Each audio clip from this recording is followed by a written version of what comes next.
The first thing I saw was blood on my sister-in-law's white kitchen floor, and the first thing I heard was my brother-in-law whispering, "Please don't scream. He doesn't know you're here."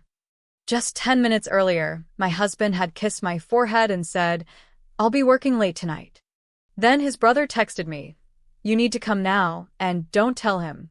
I was still holding my phone when I realized the blood was not my sister-in-law's. It was mine. And that was the moment everything I believed about my marriage broke apart. Stay with me till the end of this chapter. Like, watch, and subscribe because what happened next changed my life forever. My name is Emily Carter, and until that night, I thought my life was simple. I had been married to Daniel Carter for 7 years. 7 quiet years. Not perfect, but safe. Daniel was calm, polite, and respected by everyone. He worked in finance, wore clean suits, and always smelled like soap and coffee. People trusted him easily. I trusted him too. That evening started like any other Tuesday. I was in the kitchen making pasta when Daniel checked his watch and sighed. "Long night ahead," he said. I smiled. "Again?"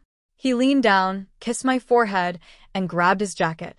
"I'll make it up to you this weekend." I watched him leave. I locked the door. I ate alone. An hour later, I was folding laundry when my phone buzzed. It was a message from Ryan, Daniel's older brother. We were not close. Ryan was loud, emotional, and always seemed nervous. The kind of man who paced when he talked. Daniel used to say Ryan was too dramatic. The message read, "Emily, you need to come now. Please." Then another message came fast. "And don't tell him." My heart started beating hard. I typed back, "What's wrong?" 3 dots appeared, then stopped. Then my phone rang. Ryan's voice was shaking. "You need to get in your car right now." "Ryan, you're scaring me," I said. "There's no time. Just come. Please." I grabbed my keys and left without thinking. I didn't even lock the door. The drive felt longer than it was. My hands were shaking on the steering wheel. I kept calling Ryan, but he didn't answer. I called Daniel. Straight to voicemail. Ryan lived 15 minutes away, in a quiet street with big houses and long driveways. When I pulled up, his porch light was off. The front door was unlocked. Inside, the house was dark and silent. "Ryan." I called. No answer. I walked in slowly. My foot slipped on something wet. I turned on the light. That was when I saw the blood. It was a thin trail leading from the front door to the kitchen. My chest felt tight. I couldn't breathe. "Emily," Ryan whispered from behind me. I screamed and spun around. He looked pale, like he hadn't slept in days. His shirt was torn at the shoulder. "What is this?" I asked.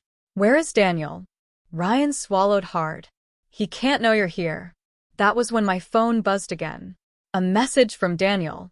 "Running late. Don't wait up." I stared at the screen, then at the blood, then at Ryan. "Tell me the truth," I said. Right now. Ryan nodded slowly. "Okay, but you need to promise me one thing." "What?" "No matter what you hear tonight, don't confront him yet." The word yet stuck in my mind. Ryan led me into the kitchen. He handed me a towel and pressed it into my hand. "You're bleeding," he said. I looked down. My palm was cut from where I slipped. The blood on the floor was mine. That should have made me feel better. It didn't. Ryan cleaned my hand, then sat across from me. His eyes kept moving, like he was scared someone would walk in. "Daniel isn't working late," he said quietly. My stomach dropped. I knew that. Ryan shook his head. "No, Emily.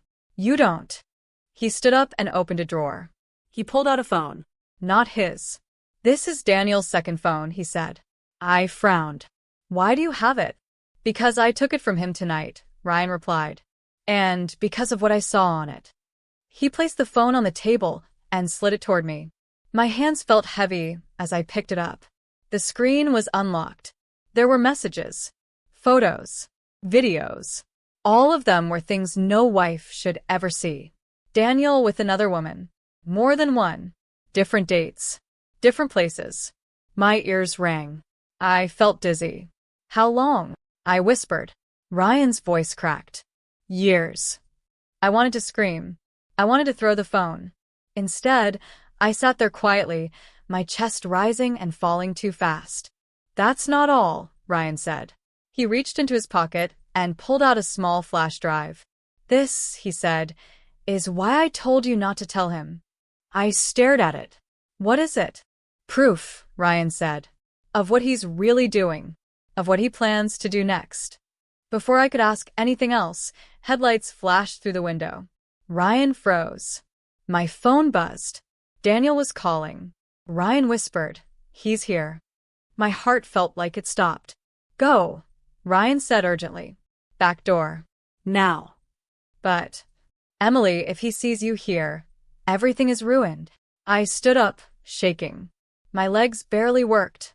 I ran through the back door just as the front door opened. From the darkness of the yard, I heard Daniel's voice. "Ryan," he called. "Why aren't you answering your phone?" I held my breath. I watched through the fence as Daniel walked inside, calm and smiling, like nothing in the world was wrong. That night, I drove home in silence. I didn't sleep. The next morning, Daniel kissed me goodbye like always. And I smiled back, because now I knew the truth. And I was no longer just his wife. I was his reckoning. That evening, my phone buzzed again. A new message from Ryan. He knows something is wrong. Be careful. He's watching you. At the same moment, Daniel walked into the room behind me and said softly, "Emily, who have you been talking to?" And that was when I realized the game had already begun. When Daniel asked, "Emily, who have you been talking to?" my heart slammed so hard I thought he could hear it. I turned slowly and smiled. I had practiced that smile in the mirror all morning. Soft. Calm. "Stupid. Just my mom," I said. "She likes to check in too much." Daniel studied my face. His eyes were sharp, not loving like before. He nodded, but I could tell he did not believe me. "That's good," he said. "Family should stay close." He walked away, and only then did I breathe again. That was the first low moment. Quiet, normal, dangerous. For the next few days, I played my role perfectly. I cooked. I laughed. I asked him about work. I touched his arm like nothing had changed. Inside, I was screaming. Every night, when Daniel slept beside me, I remembered the phone Ryan showed me. The pictures. The messages. The lies. I remembered the flash drive. Ryan texted me only once a day. Short messages. "Always careful. He's nervous. Don't rush. We need everything." I didn't know what everything meant yet, but I trusted Ryan. He had saved me from walking blind into something terrible. One afternoon, Daniel came home early. That never happened. He stood in the doorway and said, "I took tomorrow off. Thought we could spend time together." My stomach turned. "That sounds nice," I said. He smiled, but his eyes stayed cold. That night, I pretended to fall asleep early. When I heard him breathing slow and steady, I gently slid out of bed. I took his jacket from a closet. Inside the pocket was a small black notebook. My hands shook as I opened it. It wasn't about work. It was about money. Names. Dates. Numbers. Payments. One name showed up again and again. Ryan. Before I could read more, the bedroom light turned on. Looking for something? Daniel stood there. I froze. He walked closer, calm and slow, like a man who already knew the answer. "Why are you in my jacket, Emily?" he asked. I swallowed. I was cold. He took the notebook from my hands. "You shouldn't touch my things," he said softly. That was a high moment. Sharp. Terrifying. The next morning, Daniel acted normal again. Too normal. He made breakfast. He whistled. He kissed my cheek. "I love you," he said. I almost laughed. Later that day, I met Ryan in a grocery store parking lot. We stayed in our cars, windows cracked. "Daniel is moving money," Ryan said. "A lot of it. And he's using my name." "For what?" I asked. Ryan looked around before answering. "Insurance." The word hit me hard. "He's planning something," Ryan continued. "Something that ends with him very rich and you gone." My chest felt empty. That night, I cried silently in the shower. Then I stopped crying. Because fear was no longer enough. I needed control. A few days later, Daniel said, "We should update our life insurance." I smiled. "Yes," I said. "We should." That was the moment I knew. He was already planning my end. Ryan and I met again, this time at his house. The same kitchen. The same floor. He plugged the flash drive into his laptop. What I saw made my hands go cold. Recorded calls. Signed papers. Plans. Daniel wasn't just cheating. He was preparing to erase me. Ryan looked at me. "If we move too fast, he'll hurt you." I closed the laptop. "No," I said. "If we move smart, he won't touch me." That night, Daniel poured me a glass of wine. "Relax," he said. "You look tired." I took the glass. I watched him drink his. And then I noticed something strange. He didn't drink much. He was watching me. I smelled the wine. It wasn't just wine. I looked up at him. Daniel smiled. "Drink, Emily," he said. My phone buzzed in my pocket. One message from Ryan. "Don't drink it." My heart raced. Daniel's smile faded. "Is something wrong?" I set the glass down slowly. "No," I said. "Just realized something." "What?" he asked. "That you're afraid," I replied. His eyes darkened. At that exact moment, the front door burst open. Police lights flooded the room. Daniel turned toward the door, shocked. And I stood up, calm for the first time in weeks. Because I had already chosen who would fall first. Daniel's face changed when he saw the red and blue lights flash across our living room walls. For a split second, the calm man I married disappeared. In his place was someone tight and angry, like a trapped animal. "What is this?" he asked, forcing a laugh. "Emily, did you call the police?" I stayed seated. My hands were folded in my lap. My voice came out steady. "No," I said. "I didn't." The officers entered the house quickly. 2 men. Serious faces. One of them looked straight at Daniel. "Daniel Carter," the officer said. "We need you to come with us." Daniel turned to me. His eyes searched my face, trying to read it, trying to scare me. "For what?" he asked the officer. "Questioning," the officer replied. "About a financial matter." Daniel smiled again, but this time it didn't reach his eyes. "This is a mistake," he said. "I'll clear it up." As he walked past me, he leaned close and whispered, "We'll talk later." That was a low moment. Quiet. Heavy. Dangerous. The officers left with Daniel, but they did not arrest him. They didn't put handcuffs on him. They just asked him to cooperate. That scared me more than if they had taken him away in chains. Ryan called me as soon as Daniel was gone. "You did good," he said. "But this isn't over." "I know," I replied. That night, I slept alone in the house. Every sound made me jump. I checked the locks twice. Then 3 times. I dreamed of Daniel standing over me, smiling, holding a glass of wine. In the morning, Daniel came home like nothing had happened. "They had the wrong information," he said, loosening his tie. Ryan's name came up, not mine. My heart skipped. "You talked to Ryan?" I asked. "Yes," Daniel said, watching me closely. "He's been very helpful." I smiled. "That's good." But my stomach twisted. That afternoon, Ryan came to my house. He looked worse than before. "He knows I talked," Ryan said. He didn't say it, but I could tell. "What do we do now?" I asked. Ryan took a deep breath. "Now we stop reacting. We plan." Days passed. Then weeks. This was the quiet part. The waiting. The pretending. Daniel became nicer. Too nice. He bought flowers. He cooked dinner. He held my hand in public. That was a high moment disguised as peace. One night, Daniel said, "Let's take a short trip. Just us." I felt cold inside. "Where?" "Somewhere quiet," he said. "To reconnect." I agreed.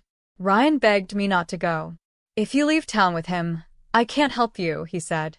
"I know," I replied. "That's why I have to." The drive was long and silent. We rented a cabin near a lake. No neighbors. No signal. The first night, Daniel cooked. He poured wine again. I pretended to drink. Later, as he slept, I went through his bag. I found syringes. My hands shook so hard I almost dropped them. The next morning, Daniel suggested a boat ride. The lake was deep. Dark. As we moved across the water, he looked at me and said, "Do you trust me, Emily?" "Yes," I said. That was a lie. Halfway across the lake, the engine stopped. Daniel stood up. "Stay seated," he said calmly. He reached into his jacket. My heart pounded. Then my phone buzzed. 1 bar of signal. One message from Ryan. "If you're with him now, get away. He's desperate." Daniel turned toward me, with something metal in his hand. And the boat began to drift toward the center of the lake. The metal in Daniel's hand caught the sunlight, and for one long second, my mind went completely blank. It was a syringe. Clear liquid inside. No label. "Daniel," I said softly, keeping my voice calm. "What are you doing?" He smiled, but his hands were shaking. "Relax. You've been stressed. This will help." The boat rocked gently. The engine was dead. The shore felt very far away. "Sit still," he warned, stepping closer. That was a high moment. Sharp and deadly. I stood up anyway. "Don't," he snapped. "You always do this," I said. "You always think you're in control." His smile vanished. "I am in control." I looked at the water, then at him, then back at the syringe.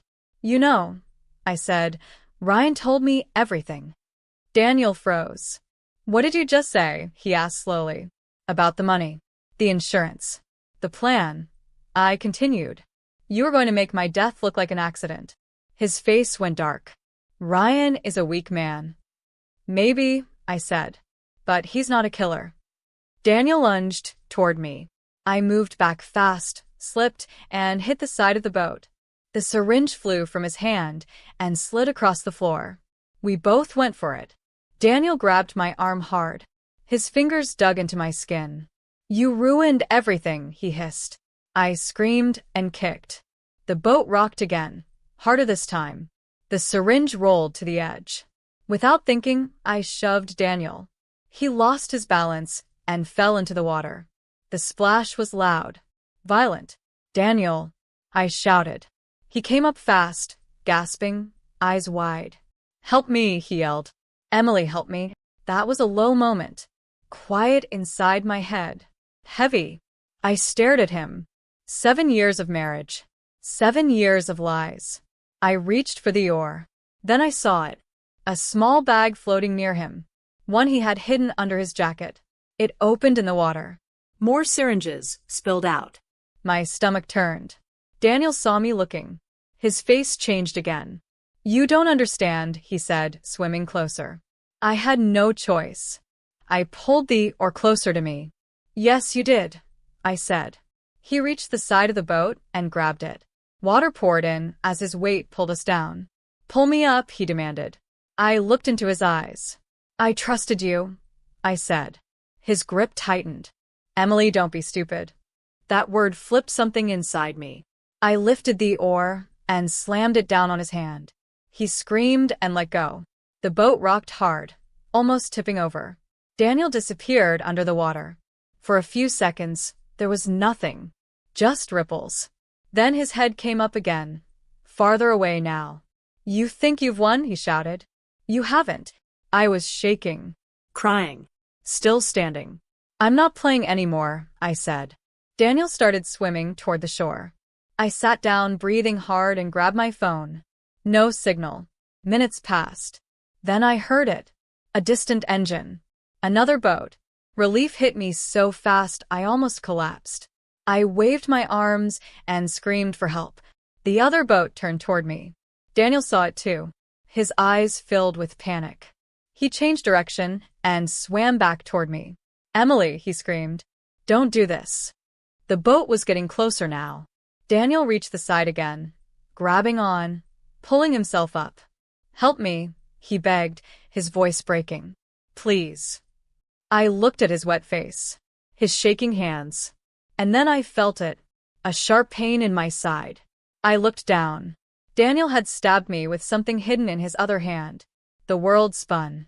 I screamed as the boat tipped violently to one side. Water rushed in. The other boat was close now. Too close. Daniel climbed fully onto the boat with me, blood on his hands and mine. He leaned close to my ear and whispered, "If I'm going down, you're coming with me." And then the boat flipped completely, throwing us both into the deep, dark water below. The water was cold and heavy, pulling me down fast. For a moment, I could not tell which way was up. My side burned where Daniel stabbed me. My chest hurt. My head spun. Then I remembered one thing. I wanted to live. I kicked hard and pushed my arms wide. Light broke through the dark water above me. I swam toward it with everything I had left. When I broke the surface, I gasped for air and screamed. Hands grabbed me. Strong hands. "Hold on," a man shouted. The other boat was right there. 2 fishermen pulled me up and laid me flat. I coughed and cried as air rushed back into my lungs. "Where's the other person?" one of them asked. I turned my head toward the water. Daniel came up seconds later, choking and angry. He grabbed the side of their boat. "He attacked me," he shouted. "She's lying." Blood was running down my side now. Everything felt slow. One of the men looked at me, then at Daniel. "That woman is bleeding," he said. "You stay back." They pulled Daniel in too, but they kept him away from me. Sirens filled the air not long after. Boats. Police. An ambulance. Ryan had called for help when my signal disappeared. As they lifted me into the ambulance, Daniel tried to follow. "I'm her husband," he said. "I need to be with her." A police officer stopped him. "Sir," the officer said, "you need to turn around and put your hands behind your back." Daniel laughed. "For what?" "For attempted murder," the officer replied. Daniel's smile finally broke. At the hospital, I told them everything. About the phone, the flash drive, the insurance, the syringes, the lake. Ryan handed the police the full evidence. Every recording, every document, every message. Daniel didn't stand a chance. They found the drugs in his bag. They traced the money. They listened to his own voice planning my death. The man everyone trusted was exposed. Daniel Carter was arrested and charged. Weeks later, I sat in a courtroom and watched him get sentenced. He looked smaller, older, angry. When the judge said the number of years, Daniel turned and stared at me. I didn't look away. I felt nothing. After everything, the house felt empty, quiet, safe. I sold it. I started over. Some nights, I still wake up thinking about the lake, about the water closing over my head. But then I remember something else. He said he would erase me. Instead, I erased the lie. And the man who tried to end my life is now living the rest of his in a cell, with nothing but time to remember the woman who outsmarted him. Because I didn't just survive. I won.